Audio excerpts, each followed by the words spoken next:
Caging. Yes, sir. Styling on them. I know what it is. Oh, Click it. all right. It's only the second fight, and I can't wait. You get Bryan Bam Bam Barberena versus Anthony Ivy. Aquaman. Gotta give him a nickname too. Aquaman. Oh, okay, my bad. Aquaman versus Bam Bam. Now, as a kid, I liked the Flintstones. Didn't know too much about Aquaman. So that's for some foreshadowing. That's all I'm gonna say. But yeah, man, we get a good matchup at the welterweight division. And man, this I don't even know how the matchmaking set this one up. We have one guy who is fighting some of the cream of the crop at welterweight, and one guy who doesn't even know what the cream of the crop looks like at welterweight because he's a newcomer to the UFC. And he lost to another newcomer. Yeah. Who was on a later notice than he was. So he was a late notice that got beat by the later notice. Oh man, it's all bad. Albeit that Barberena did lose those fights to the top competition. It was Colby Covington, Leon Edwards, Vicente Luque, and Randy Brown. There's not too many guys at welterweight who can make it through that gauntlet of guys with W's at all. I'll put it to you like this, bro. Anyone. Both of the guys that's going for the BMF rematch title probably going 1-3 at best. At best. At best. And Jorge still ducking Leon. I said it. Leon ain't doing himself any favors by not being active. But yeah, true. Jorge's for sure not. It's hard to want to be active. He's not calling it out for sure. It's hard to want to be active when the only active fighters that you can fight is guys that are ranked way below you. It's like, how is this helping my cause? Fight them. Keep your face out there. Get on a highlight reel somehow. Do something that have people talking about you. Highlight reel fighter. Okay. Get on a low light reel somewhere.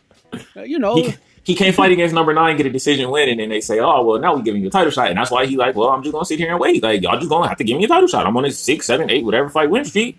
Don't talk to me about nothing but a title. Or Jorge. The Rona has messed up his plans because although Leon Edwards looked like he's from the United States, he's over there in Europe. He can't get out of the country too often or too freely. He's also you also got to factor he's dealing with the Rona on his end of things, and it's probably different scenario. Everything's not lining up. I don't want to make this about Leon Edwards, but I'm just saying. Barberena versus Anthony Ivy.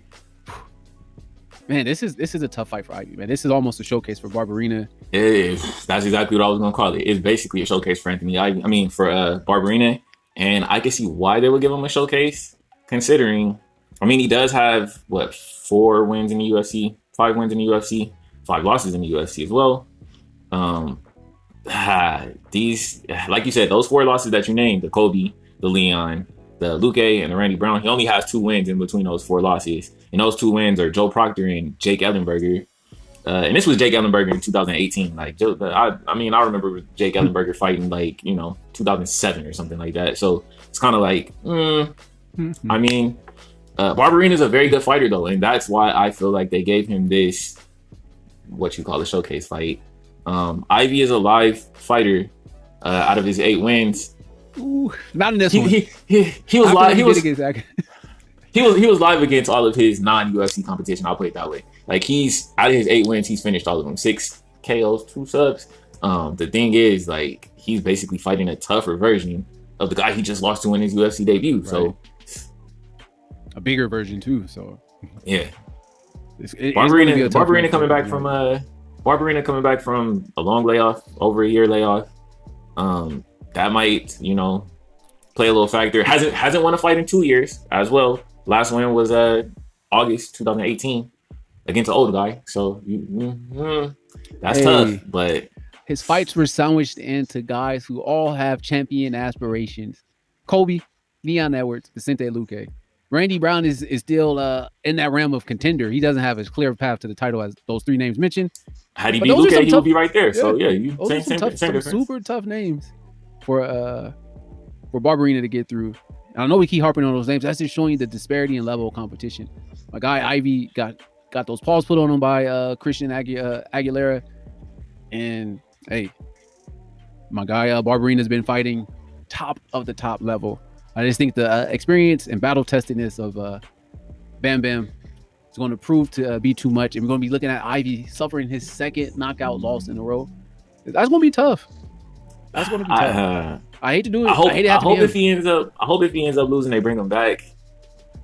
It's low key kind of tough because now that I'm thinking about it, with all of the newer guys in the UFC at the 170 division, if you can't get this one done, bro, I don't even know what they're bringing you back to do, because it's a lot of guys now, bro. 170 got the Pierres, the Chimaevs, the Lazezes, the freaking Abdul Razak. Come on, bro. Jeff Mills, the Randy Browns, like we already just said. Like this division is tough, bro. It's no easy fights. None of those guys I just named was ranked, so it's no easy fights out here. No easy fights. Not a one. So who you got? Anthony Ivy getting it done? I want to go for Anthony Ivy, bro. The fact that I have no footage of him doing anything prosperous in the UFC just makes me say, like, hey, bro, you was beating up on those other guys in the regional scene, but this is it's as soon as he got to the UFC, he left a bad taste in your mouth. It's levels, bro. It's levels. Yeah. I feel a type of way about these guys who are a little bit too tall, long, lanky for their weight class. Like, you might need to put some weight on, bro. You 6'2", can't be cutting that weight to make 170. You might need to like actually bulk up to like 200 pounds and cut your weight to like 185 or whatever. It's like you use your advantages to your advantage. And yeah, it's small, like you always say, shorter guy, lower base gets the takedowns and all this other stuff. Hey, bro, I don't even think. I mean, most of these times the lower guy also has a clear power advantage. If he can't stop Barberena from getting in, bro, it's gonna be a lot of bam bamming going on. Like, oh man, just a little shout out to the odds. We got Barberena coming in at -275 to +215 for Anthony Ivy. Going to be a long night for Ivy, but at least the night, or it might be a short night. Yeah, short night, long night. Either way is bad. You just want a good night. You don't want a short or a long night. You just want a good night. I don't think it's going to be a good night for my guy Anthony Ivy. So, yeah, man. I got Bam Bam. You got Bam Bam. Let us know who you got. No Bigelow. Let us know. Subscribe. Smash the like buttons. Get in the comment section. Comment. All of that good stuff, people. And we just going to keep these fights rolling. Don't forget, as you already know, it's Cajun style. Yes, sir. Cajun. Yes, sir. Styling on them. Y'all know what it is.